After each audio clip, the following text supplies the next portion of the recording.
After 40 days of strikes, bargaining, and voting on a new contract, it is back to work for employees manning General Motors assembly lines. Fort Wayne's GM truck plant is again turning out pickup trucks. Yeah, Fort Wayne's NBC reporter Jeff Newmeyer shows us how the end of the UAW strike is affecting workers outside of General Motors as well.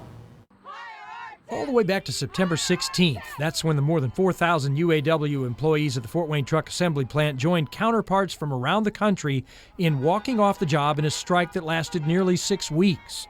GM lost hundreds of millions of dollars when its North American plants were idled. Union members were forced to live on strike pay way below their normal wages.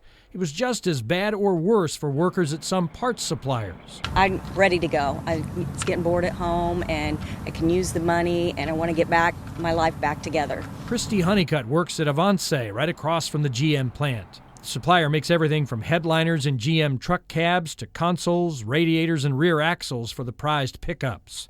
The workforce faced short-term layoff during the strike. Now, Avance figures to be doing double duty to help GM play catch-up in producing trucks.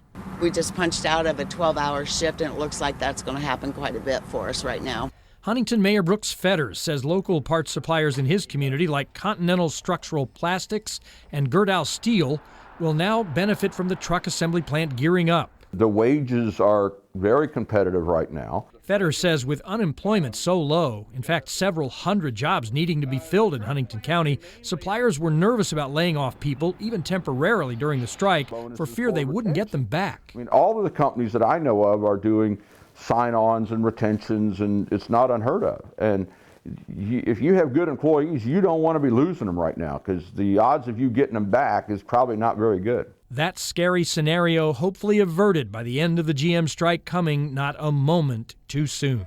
Jeff Newmeyer, Fort Wayne's NBC.